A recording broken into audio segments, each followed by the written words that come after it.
नमस्कार। संपूर्ण हिंदी स्पेशल एकमात्र यूट्यूब चैनल फैवाना हिंदी क्लासेस पर आप सभी का स्वागत है। और इस चैनल पर आपको हिंदी के तीनों पक्षों व्याकरण, काव्यशास्त्र व साहित्य का गूढ़ अध्ययन करवाया जाएगा। तो बढ़ते हैं आज की क्लास की तरफ। और आज की क्लास में अपन जो क्रिया पढ़ रहे थे उसको देखने से पहले वही दो शब्द, तो सबसे पहले अपन पारिभाषिक शब्दावली के दो शब्द देखते हैं। और आज आपके समक्ष है दो शब्द, जिसमें पहला शब्द है ज्वाइन। ज्वाइन। अब ये ज्वाइन जो शब्द है सामान्यतः अपन यूं ही कहते हैं कि उसने ज्वाइन कर लिया, परंतु हिंदी अर्थ नहीं पता होता। तो ये क्या होता है, अब कहीं कहीं सामान्यतः पूछा जाता है कि ज्वाइन का क्या मतलब होता है, तो कह देते हैं कि हमने ग्रहण कर लिया इसलिए ग्रहण हो गया। नहीं, इसका शाब्दिक अर्थ होगा कार्य ग्रहण। किसी कार्य को या कार्य भार को जब अपन ग्रहण करते हैं तो उसे हम उस लिए या उसके लिए अपन ज्वाइन शब्द को काम में लेते हैं। दूसरे शब्द के रूप में आपके समक्ष है आपका जाना माना शब्द कीबोर्ड। KEY। इस शब्द के बारे में तो आप सभी जानते होंगे। कीबोर्ड, जिसे अपन यूं भी लिख सकते हैं कीबोर्ड। ये क्या होता है, ये भी सामान्यतः अपन अंग्रेजी में ही प्रयोग में लाते हैं। तो इसका हिंदी अर्थ होता है कुंजी पटल। कुंजी पटल। तो ये हुए हमारे पारिभाषिक शब्दावली के दो शब्द। और उसके बाद अपन बढ़ते हैं राजस्थानी शब्दों की तरफ। तो राजस्थानी शब्दों में पहला शब्द आपके समक्ष है रीत। रीत क्या होता है, सामान्यतः अपन रीत रीति रिवाज के संबंध में भी ले लेते हैं, परंतु ये जो राजस्थानी भाषा का रीत शब्द है वो सामान्यतः वर या वर पक्ष की ओर से, वर पक्ष की ओर से कन्या पक्ष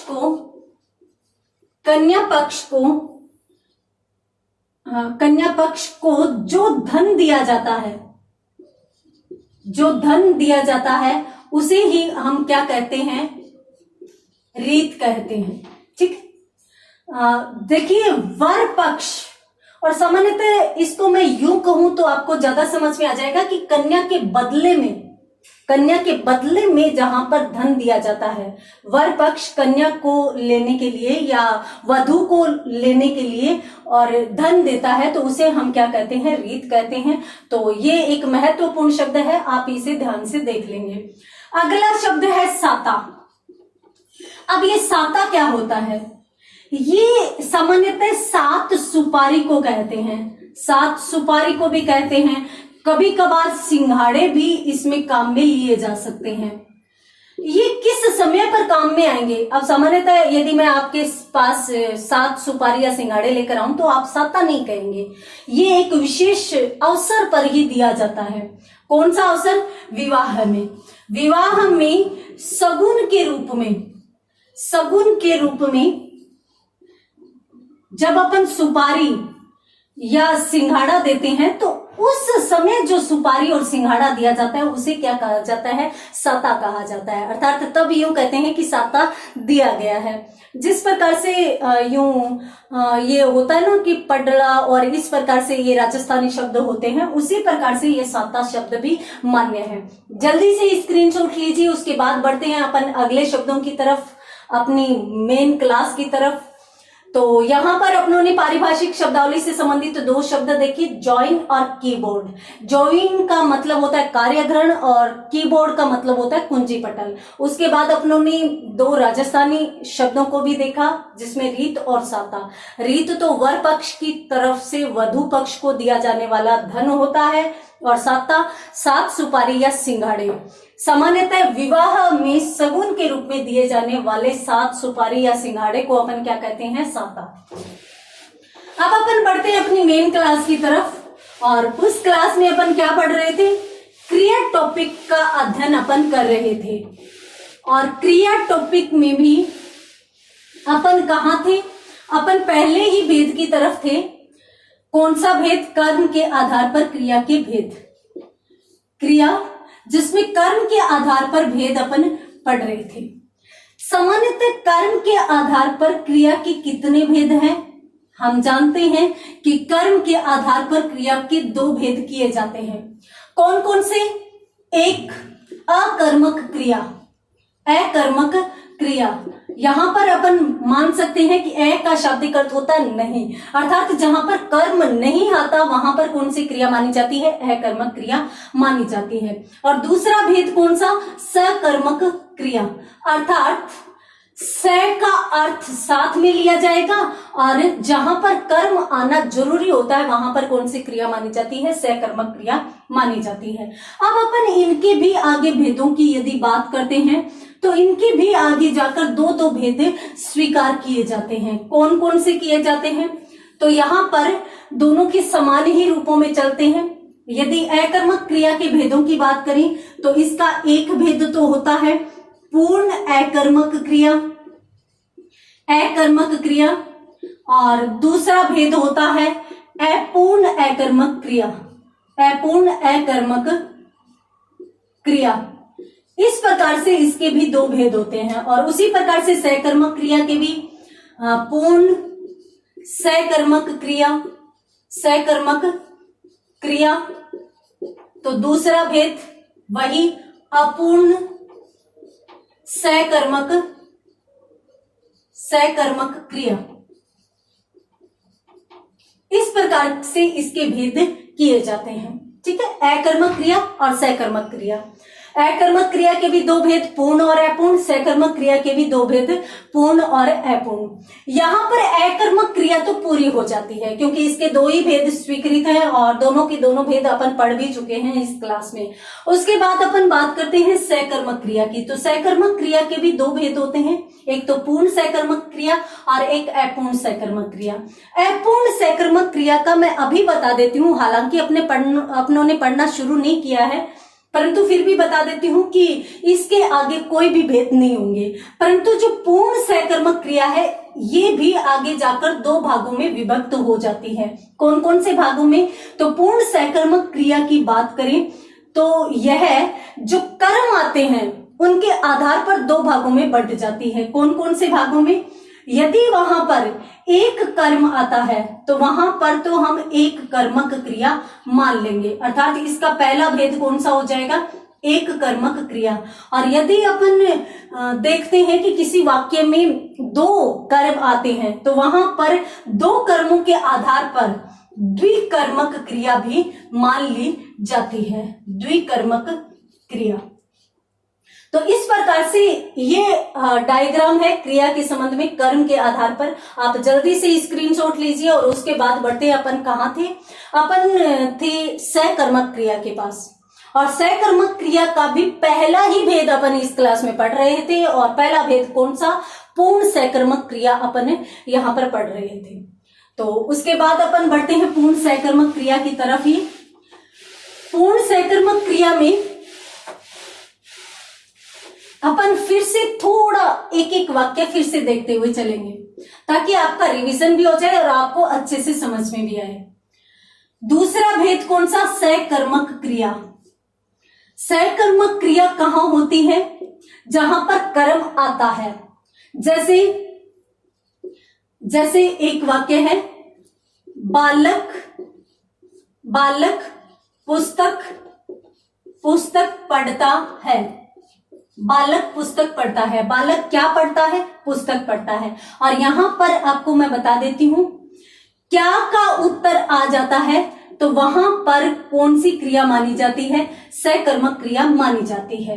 ठीक है, साथ साथ यदि कहीं पर दो कर्म भी आते हैं, चलो अपन इसको आगे देखेंगे। यहां पर सिर्फ इतना समझिए कि यदि वाक्य में क्या का उत्तर आ रहा है तो इसका मतलब सकर्मक क्रिया है। इसके कितने भेद, दो भेद। कौन कौन से, पूर्ण सकर्मक और अपूर्ण सकर्मक। अब पहला भेद देखते हैं। पहला भेद कौन सा है, पूर्ण सकर्मक क्रिया, सकर्मक क्रिया। अब पूर्ण सकर्मक क्रिया में क्या होता है कि एक भी कर्म आ जाए तो भी क्रिया कौन सी मानी जाएगी, पूर्ण सकर्मक क्रिया मानी जाएगी। परंतु वाक्य संतुष्टिजनक होना चाहिए, वाक्य अपना पूर्ण भाव लेकर आना चाहिए। ये चीज अपनों ने देखी थी। तो पूर्ण सकर्मक क्रिया में यदि एक कर्म के आने से भी वाक्य संतुष्ट हो रहा है तो वहां पर कौन सी क्रिया मानी जाएगी, पूर्ण सकर्मक। ये अपन देख चुके हैं। जैसे रमेश ने सुरेश को सुरेश को पढ़ाया। तो यहां पर देखिए रमेश ने सुरेश को पढ़ाया। अब मान लीजिए कि अपन कहीं बाहर बैठे हैं, ठीक है, और मुझसे पूछा कि रमेश क्या कर रहा है। मैंने कहा रमेश को सुरेश पढ़ा रहा है। तो वहां पर आप संतुष्ट हो गए, कोई भी इच्छा शेष नहीं रही। तो इसलिए वहां पर कौन सा वाक्य मान लिया जाएगा या कौन सी क्रिया मान ली जाएगी? पूर्ण सहकर्मक क्रिया मान ली जाएगी। तो रमेश ने सुरेश को पढ़ाया, ठीक है। उसके बाद यहां पर इस क्रिया के दो भेद किए जाते हैं। कौन कौन से भेद किए जाते हैं? एक कर्म के आधार पर तो कौन सी क्रिया? एक कर्मक क्रिया मान ली जाएगी, एक कर्मक क्रिया मान ली जाएगी। और दो कर्म यदि आ रहे हैं तो दो कर्मों के आधार पर क्रिया कौन सी मान ली जाएगी? द्विकर्मक क्रिया मान ली जाएगी, ठीक है। और यदि दो कर्म किसी वाक्य में आ रहे हैं तो एक कर्म का तो अपनों ने देख लिया कि क्या का उत्तर होता है। तो क्या क्या के उत्तर ही दो आएंगे? ये तो संभव नहीं है। तो इसलिए यहां पर जो समझने वाली बात यह है कि क्या का उत्तर जिस प्रकार से कर्म होता है उसी प्रकार से किसे या किसको का उत्तर भी कर्म होता है। किसे या किसको, इसका उत्तर भी क्या होता है? कर्म होता है। अर्थात किसी वाक्य में यदि सिर्फ और सिर्फ क्या का उत्तर मिल रहा है तब तो कौन सी क्रिया मानी जाएगी? एक कर्मक मानी जाएगी। और यदि वाक्य में क्या के साथ साथ किसे या किसको का उत्तर भी मिल रहा है तब उस वाक्य में द्विकर्मक क्रिया मानी जाएगी। और यदि किसी वाक्य में दो कर्म आ रहे हैं तो उसमें एक तो सजीव कर्म माना जाएगा, एक सजीव कर्म ही आता है और एक निर्जीव कर्म आता है। एक सजीव आता है और एक निर्जीव आता है। यहां पर एक बात जो अच्छे से समझने वाली है वो ये है कि निर्जीव कर्म सदैव मुख्य होता है। सामान्यतः अपन निर्जीव वस्तुओं को महत्व तो नहीं देते, तो इस तरीके से अपन समझ सकते हैं कि निर्जीव कर्म मुख्य कर्म होता है। परंतु और हम एक बात और भी, हम मुख्य जो भी होता है उसको आगे लेकर आते हैं। जैसे मान लीजिए आपने कोई उत्सव का आयोजन किया है तो जो चीफ गेस्ट होगा उसको आप सबसे पहले लेकर जाएंगे, सबसे आगे बिठाएंगे। परंतु यहां पर इसका उल्टा करना है। मुख्य कर्म है वो वाक्य में सदैव बाद में आएगा। और सजीव कर्म क्या माना जाएगा? चूंकि निर्जीव कर्म मुख्य है तो सजीव गौण हो जाएगा और मुख्य कर्म यदि बाद में आ रहा है तो गौण कर्म पहले आएगा। ये बात यहां पर अपने को विशेष तौर पर ध्यान में रखनी है। दो कर्म यदि वाक्य में एक कर्म आ रहा है तब तो कोई प्रॉब्लम ही नहीं, कोई समस्या नहीं है। एक कर्म आ रहा है, एक कर्म क्रिया मान ली जाएगी और क्या का उत्तर मिलेगा। परंतु यदि क्या व किसी व क्या तथा किसी या किसको का भी उत्तर मिल रहा है तो वहां पर दो कर्म है। अब दो कर्मों में से ये कौन कैसे पता चले कि कौन सा मुख्य है कौन सा गौण है? तो सीधी सी पहचान है। यदि निर्जीव है तो वो मुख्य है, सजीव है तो वो गौण है, और यदि बाद में आ रहा है तो वो मुख्य है और यदि पहले आ रहा है तो वो गौण है, ठीक है। जैसे अब इनसे संबंधित अपन यदि देखें, उदाहरण देखें तो एक कर्म में यही वाक्य है। इसी वाक्य को मैं दो तरीके से लिखकर समझाती हूं। रमेश ने, अभी अपनों ने पढ़ा था, रमेश ने सुरेश को पढ़ाया। अब यहां पर क्या से प्रश्न कीजिए, रमेश ने किसको पढ़ाया? तो सुरेश को पढ़ाया, यानी एक कर्म आ रहा है। क्या पढ़ाया? यहां पर दूसरे का उत्तर नहीं है, ठीक है। तो क्या का उत्तर नहीं मिल रहा। उसी प्रकार से अब इस वाक्य को इस प्रकार से लिख दें कि रमेश ने सुरेश को पाठ पढ़ाया। अब यहां पर देखिए रमेश ने क्या पढ़ाया? सुरेश को पाठ पढ़ाया।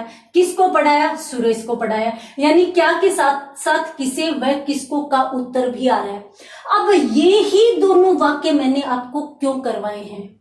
मैंने इसलिए करवाए हैं कि सामान्यतः गलती ये कर जाते हैं कि यदि किसी या किसको का उत्तर आ रहा है और वो एक ही आ रहा है तो सामान्यतः द्विकर्मक में ले जाते हैं, परंतु अपने को देखना है कि एक का किसी का भी उत्तर आ जाए।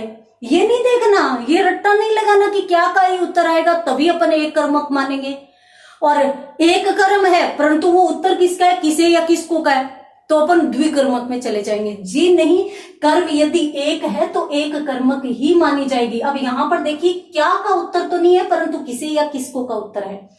क्या का उत्तर वाला वाक्य यदि अपन देखें तो यहां पर मैं वाक्य लिख देती हूं, मोहन खाना खाता है।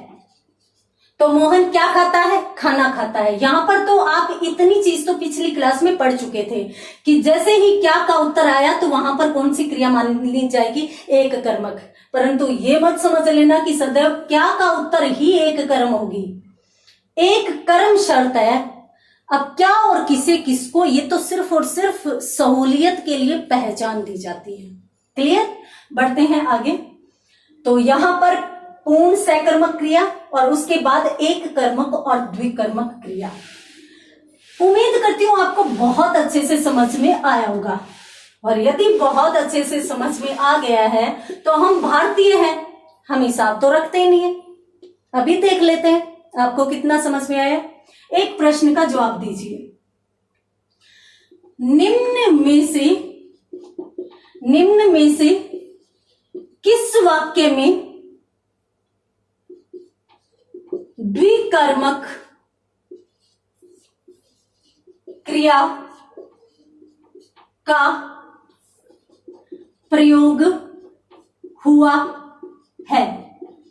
इस प्रकार से भी आ सकता है, इस प्रकार से भी पूछा जा सकता है कि निम्न में से कौन सा वाक्य द्विकर्मक क्रिया का वाक्य है। आपके समक्ष विकल्प कुछ इस प्रकार से है।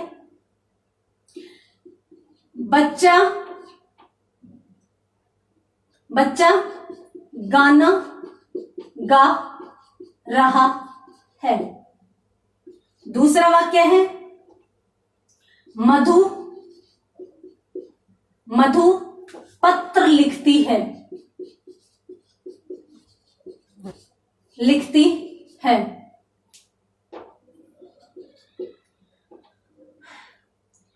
माधव ने पिताजी को पैसे भेजे। मीतू खाना पका रही है। हाँ, कौन सा उत्तर सही होगा? बच्चा क्या गा रहा है, गाना गा रहा है। किसी या किसको गा रहा है, कोई उत्तर नहीं, एक कर्म यानी एक कर्मक। ठीक है, तो ये एक कर्मक का है तो ये द्विकर्मक का तो नहीं है। क्लियर। मधु पत्र लिखती है, मधु क्या लिखती है, पत्र लिखती है। किसे या किसको लिखती है, कोई जवाब नहीं, तो एक कर्म आ रहा है, इसलिए एक कर्मक का वाक्य है। माधव ने पिताजी को पैसे भेजे। माधव ने क्या भेजे, पैसे भेजे, एक कर्म। किसको भेजे, पिताजी को भेजे, यानी क्या और किसे या किसको का उत्तर भी आ रहा है। किसे भेजे तो पिताजी को, और क्या भेजे, पैसे भेजे। दो कर्म आने के कारण ये कौन सा वाक्य मान लिया जाएगा, द्विकर्मक मान लिया जाएगा। मीतू खाना पका रही है। मीतू क्या पका रही है, खाना। किसको पका रही है, कोई उत्तर नहीं है, तो इसलिए ये भी एक कर्मक का वाक्य मान लिया जाएगा। क्लियर है, बहुत आसान था, होना ही था। अगर आपकी क्रिया अच्छे से क्लियर है तो अब जवाब दीजिए। अब आपके सामने एक वाक्य इस प्रकार से है, निम्न में से किस वाक्य में एक कर्मक क्रिया का प्रयोग हुआ है। वाक्य आपके सामने है, मोहन ने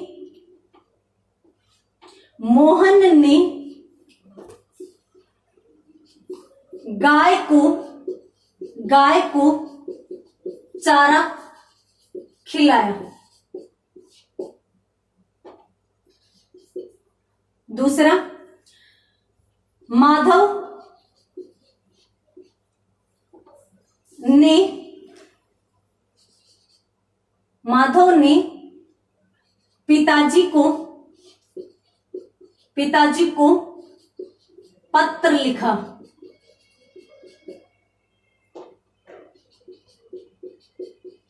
राजा ने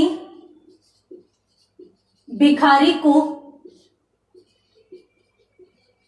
धन दिया।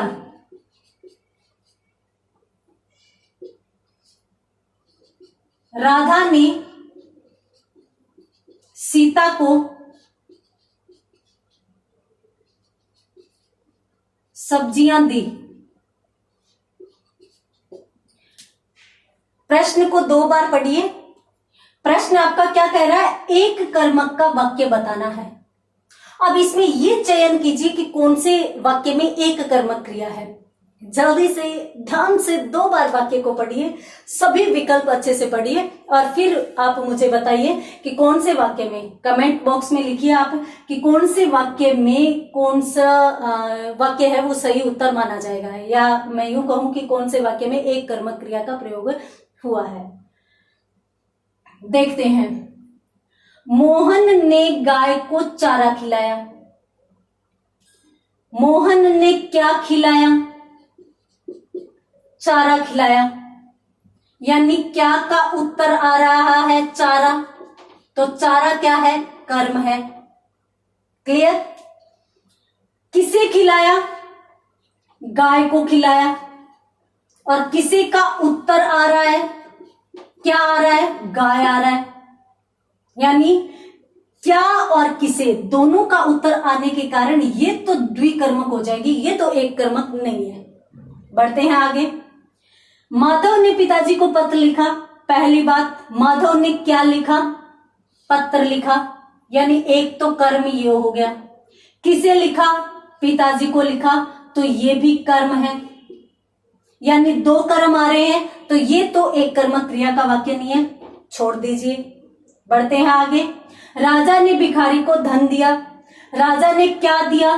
धन दिया। मतलब एक कर्म तो ये आ गया। किसे दिया? भिखारी को दिया।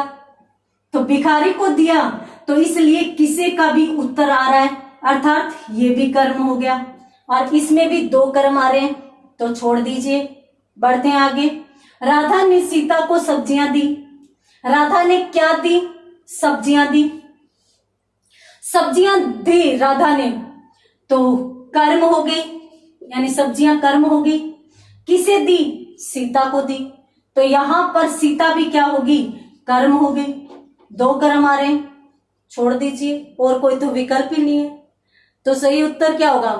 यहां पर प्रश्न ही गलत है। हम बहुत जल्दीबाजी करते हैं और हम प्रश्न को ही गलत साबित करते हैं। जी नहीं, यहाँ पर स विकल्प सही माना जाएगा।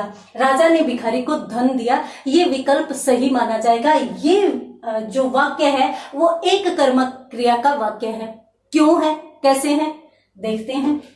यहाँ पर स्क्रीनशॉट ले लीजिए, ये प्रश्न आपके आगे बहुत काम में आने वाला है। उसके बाद ये क्यों आया, कैसे आया, उस चीज को अपन देखते हैं। हाँ, देखिए, देना एक क्रिया होती है, ये हम जानते हैं, परंतु देना के बहुत से विकल्प हो सकते हैं। कैसे? अब एक क्रिया है देना। अब देना सही भी हो सकता है और गलत भी हो सकता है। हम कोई सही चीज, अच्छी चीज भी दे सकते हैं और गलत चीज भी दे सकते हैं। तो इसको इस रूप में अपन समझ सकते हैं, या मैं इसको यूं कहूं कि सही नहीं,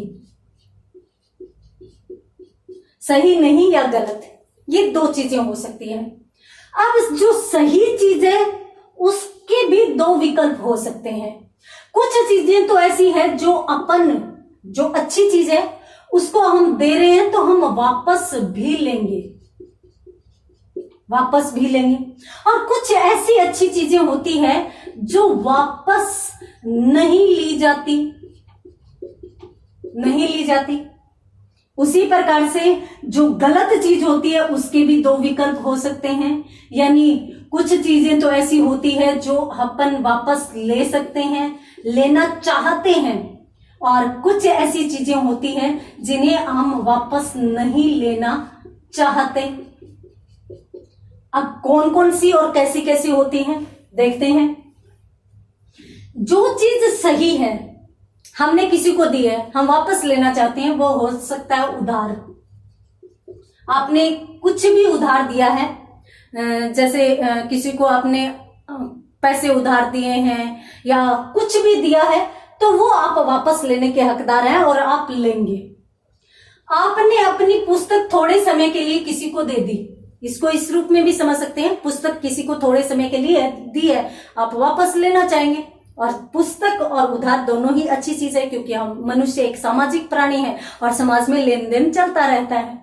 उसके बाद जो हम वापस नहीं लेते परंतु जो अच्छी चीज है, जैसे पुरस्कार है, आपने किसी को पुरस्कृत किया, पुरस्कार दे दिया, उसके बाद आप वापस नहीं लेंगे, परंतु है तो बहुत अच्छी। इसी के साथ साथ दान भी सामान्यतः हम जिसको दे देते हैं हम वापस नहीं लेते, परंतु दान देना भी अच्छी बात होती है। उसके बाद वापस लेने वाली गलत चीजें, जैसे मान लीजिए कि नशे से संबंधित कोई भी चीज है, सामान्यतः आप किसी को देते हैं तो सोचते हैं कि वो भी मुझे दे और आप उससे वापस लेना भी चाहते हैं। तो नशे से संबंधित कोई भी बुरी चीज हो सकती है जो आप वापस लेना चाहते हैं। और वापस नहीं लेने वाली गलत चीज क्या हो सकती है, मान लीजिए आपने किसी को बद्दुआ दे दी, गाली दे दी या शाप दे दिया। प्राचीन काल में ऋषि मुनि शाप ही तो देते थे, तो शाप दे दिया, अब वो आप वापस लेना चाहेंगे? बिल्कुल नहीं लेना चाहेंगे, और वो चीजें भी क्या होती है, गलत होती है। तो इस प्रकार से देना क्रिया को अपन 4 भागों में विभाजित कर सकते हैं। उन क्रियाओं में से यदि कहीं पर ये चीज आती है तो वह सामान्यतः कारक का भाग होती है, वो कारक में जाती है।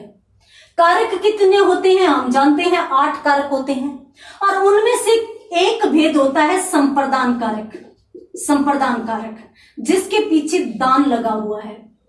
ये संप्रदान कारक में क्या होता है कि यदि हम किसी को दान दे देते हैं, हम कहते हैं ना कि के लिए इसकी विभक्ति होती है, और सामान्यतः जहां पर दान की भावना से कुछ भी दिया जाता है तो वहां पर वो चीज संप्रदान कारक का हिस्सा मानी जाती है।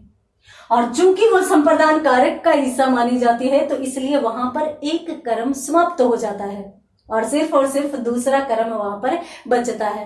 अब जब एक कर्म तो संप्रदान कारक में चला गया, अब संप्रदान कारक वाले तो कभी भी कर्म हो नहीं सकते, तो इसलिए वो कर्म तो समाप्त हो गया, और उसके बाद एक कर्म बचा, वो किस में चला जाएगा, एक कर्मक क्रिया में चला जाएगा। अब अपन देखते हैं अपने उसी वाक्य को दोबारा। कौन सा वाक्य था,